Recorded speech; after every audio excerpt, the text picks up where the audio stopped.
Oh, oke. Kembali lagi dengan podcast Ojan di sini. Kali ini kita akan menemui bintang tamu kita dengan nama Putra. Oke, pokoknya langsung saja. Bagaimana kuliah Anda hari ini? Tadi sih sempat agak ini ya, bunyang-bunyang. Soalnya tadi kan kita ada UAS. Oh iya. Kita berdua ada UAS. Kebetulan kita berdua kurang tidur. Jadi di kelas kita kurang fokus. Jadi ya Agak. kurang yakin sih sama hasilnya. Iya. Masalahnya gitu juga kan ya, yang kita pelajari kan cuma satu ini bahasa pemrograman. Taunya muncul di ujian itu DB4O dengan dengan Java. Bahaya gitu kan. Ya pokoknya itu nilai itu soal Allah saja. Semua nilai milik Allah. Pokoknya terserah. Kita balas nanti di Semester 3. Oh, itu dia. Oh, pokoknya. Pokoknya begitulah. Terus ya selain ini apa aja yang bikin menurut Anda ini yang bikin pusing selama kuliah di semester 2 ini lebih tepat? Yang bikin pusing paling tugas memang pusing karena sering menunda. Iya juga sih, soalnya ya kebetulan memang semester 2 itu sering padat. Lebih tepatnya karena semester genap sih, karena dia memang Sebenarnya bukan karena padat sih, karena sering ditunda aja. Oh, itu juga bisa menjadi salah satu penghambat ya. Oh, Ya. bahaya. Tapi nggak apa-apa sih, asal pas sementara pengerjaan bisa fokus konsisten gitu kan. Oh ya, oke. Wih. Tapi sejauh ini aman berarti ya? Masih aman-aman. Insya Allah. Oh, insya Allah aman. Pede dengan tetap IPK 3? Insya Allah. Oh pasti dong ya. Pastilah. Yang pasti tidak akan di bawah 3 lah. Tidak akan ada angka 2 di belakang. Ya, soalnya itu kan memang sebenarnya masih lumayan sih. Masih permulaan. Ya, soalnya tadi juga kan dapat bocoran dari cutting semester 8. Soalnya kan semester 3 kan nantinya ada sistem informasi manajemen. Oh iya? Iya, katanya ini ada bakal turun ke instansi langsung, bakal disuruh bikin aplikasi terus presentasi langsung di instansi itu. Makanya agak susah. Tapi gak apa-apa sih, soalnya yang di semester 2 ini kita hanya merekayasa dari kita ngambil studi kasus dari fiksi saja. Ya betul. Ya. Dan secara tidak langsung kita turun langsung ke lapangan akan menambah pengalaman. Ya, itu juga yang bisa menjadi keuntungan di semester 3 nanti. Semoga bisa. Insya Allah. Insya Allah. Oh iya, nanti juga kan semester 3 itu kan ada kemaritiman. Itu juga sudah dapat spoiler, nantinya bakal turun di sekolah. Nanti kita sendiri yang memberikan edukasi. Oh, Untuk temanya itu dia bisa tergantung dosennya mau ngatur gimana. kalau di univ kita namanya apa ya? UNG mengajar. Ya, Ya. itu UNG mengajar ada itu. Mungkin kalau dari kita mungkin itu dia lebih tepatnya dia turun di sekolah dasar di SD. Oh, Kan kita kan tidak mungkin turun ke SD itu buat ngajarin langsung bahasa pemrograman kita. Iya, atau pelan-pelan dulu kan. Iya. Mungkin tipis-tipis apa ya yang bagus, Scratch atau Iya. coding lewat Roblox gitu kan. Scratch paling menarik. Ya, itu dia. Tapi untuk selama ini ada pengalaman dari Scratch nggak sih? Menurut dari kamu? Kalau saya sih ya jujur sempat beberapa kali coba sih, soalnya menarik, seperti kita merancang sambil seperti bermain game. Oh iya, betul. Jadi kita tidak perlu membangun fondasi logika awalnya, tapi sudah disediakan, kita yang tinggal menyesuaikan. Oh gitu. Jadi itu saya rasa cocok kalau kita nanti turun ke sekolah dasar untuk mengenalkan itu pada anak-anak SD. Oh iya. Nantinya. Bisa nanti kayaknya. Kebetulan juga kan nantinya kayaknya cuma 2 kelompok gitu kan. Kalau dari kelas kita kan 23 orang. Nanti bakal dibagi 2 kelompok nanti kita usahakan atur saja nanti ya. Oke. God's plan. Pokoknya God's plan. No, bukan God's plan sih, lebih tepatnya my plan. Nah, itu dia. Udah nanti Aing yang atur sudah. Oh. Pokoknya itu pokoknya Siap. nanti kita cari referensi lagi. Sebenarnya ya harus perbanyak ini juga sih relasi nantinya, soalnya ya begitu. Koneksi dari kelas-kelas lain lebih tepatnya. Kita bisa menggunakan itu nanti sebagai agak kasar sih sebenarnya istilahnya batu pijakan gitu kan. Menurut Anda bagaimana? Ya, no comment lah. Tidak pernah menjadikan orang selama ini sebagai batu pijakan. Gitu ya. Oke. Respect, respect. Ya kan itu tapi itu sih bahasa kasarnya ya guys ya. Tidak boleh begitu. Anggap kita sebagai rekan begitulah. Jangan anggap orang sebagai ini batu pijakan. Tapi ya bagaimana gitulah. Tapi gak apa-apa kalau nganggap kitab yang tapi harus digarisbawahi dulu secara sehat. Oh iya benar. Jadikan motivasi. Itu dia. Ya tidak selamanya kita kan harus mengambil apapun itu dalam sisi negatifnya kan. Nah, Betul. Oke.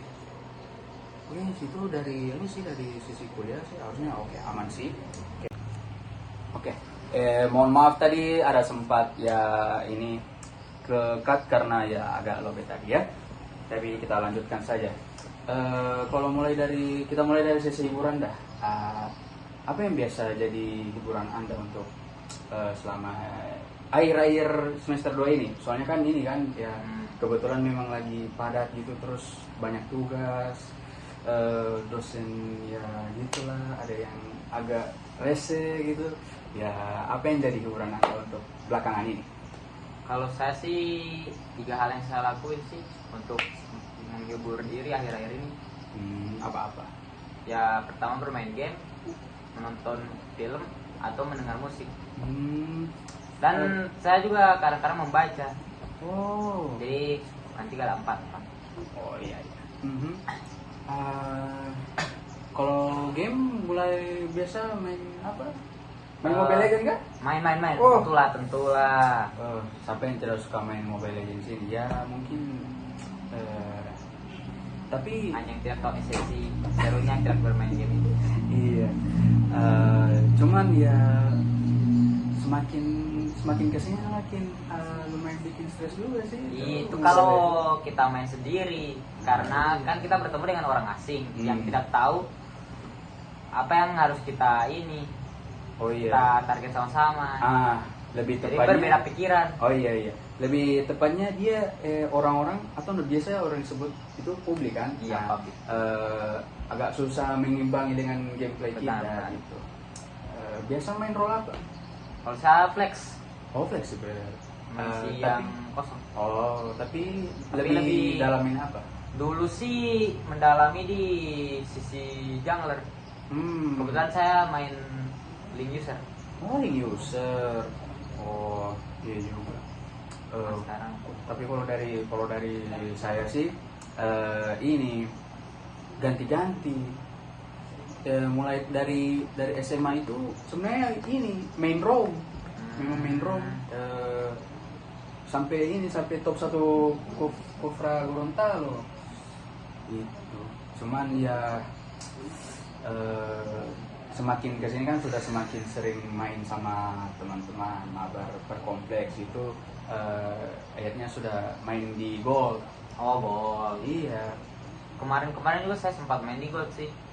Cuman sekarang udah lebih sering main di XP karena lebih pressure-nya lebih kurang lah daripada bermain jungler atau gold. Iya juga. Soalnya sih. saya lebih sering suka adu pukul, bukan bermain sabar. mengandalkan makro Iya. dan positioning. Iya juga, soalnya Gold itu role yang salah satu dia high risk dengan pressure-nya tinggi karena ya gitu kan. Maksudnya kalau salah perkiraan dikit gitu langsung kena culik atau apa gitu kan, dan ujung-ujungnya disalahin lagi, padahal itu juga kan bisa dikalahin dengan makro kita sendiri sih sebenarnya, makro tim lah lebih tepatnya gitu. Iya. Terus apa lagi yang menarik untuk saat ini? Kalau ini main nggak? Apa? Free Fire, Fire. Free Fire. Iya main sudah dari ini juga itu dari MT lagi dari MTS lah lebih tepat. Udah lama. Cuman sekarang kan ini lebih. Pernah ikut ini turnamen begitu?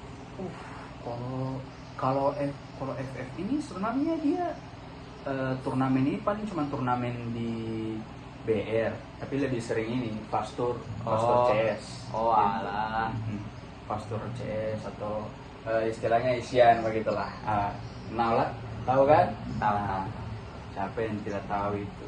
Kalau saya sih cuman 1 kali pernah ikut turnamen, dan itu ya lumayan kagok, shock karena baru pertama kali dan beda sekali Iya. Esensinya dengan kita bermain biasa. Oh iya.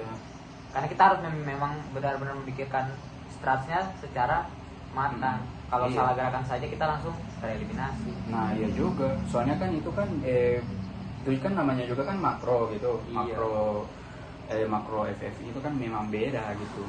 Masanya di FF itu kan kita harus mikir untuk pergerakan untuk saat ini. Iya. Dan untuk pergerakan yang mendatang. Soalnya kan kita kan nggak bisa nebak pergerakan musuh itu bakal kemana, zona itu kemana gitu kan. Ya ada kemungkinan kita misalnya kita ke zona A, taunya ini ke sandwich gitu kan. Yang harapnya bisa mau looting nyaman, looting manja gitu kan, taunya ketemu sama dua tim musuh ya itu sih. Sering kejadian. Iya. Kalau ini di Free Fire biasa main role apa? Iya, fleksibel saya. Fleksibel. Fleksibel. Kadang raser. Tidak ini juga sih, tidak menentu kalau di satu game itu bisa jadi raser, bisa langsung jadi support juga. Iya juga sih. Tapi kalau untuk kalau tipe permainan itu tipe permainan yang brutal atau yang main santai, main pelan-pelan? Nah, itu bisa berubah seiring waktu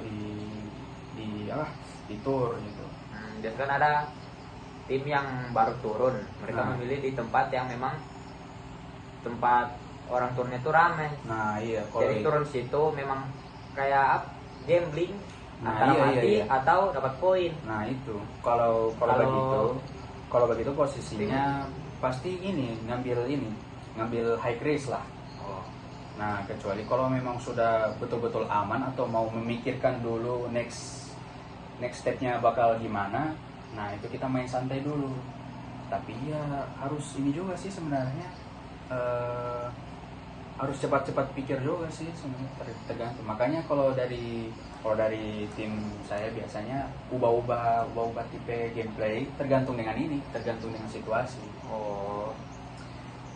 Dari role juga bahkan bisa jadi tiga orang raser dalam satu tim itu, tidak menentu. Yang skillnya support aja bisa jadi raser gitu. Kita mengisi lebih tepatnya gitulah, menyesuaikan saja. Terus apa lagi ya yang bagus ini, bisa ini main ini enggak Violence District. Violence yang di Roblox ya? Iya. Oh iya, sempat sih, tapi nggak terlalu sering. Itu kan similar dengan Iya, BB. itu terinspirasi dari game di inilah di. Oke. Kita tutup saja durasinya untuk podcast kali ini. Terima kasih kepada Putra telah menghadiri podcast saya kali ini. Terima kasih. Saya Sama-sama. Oke. Terima kasih. Assalamualaikum warahmatullahi wabarakatuh. Waalaikumsalam.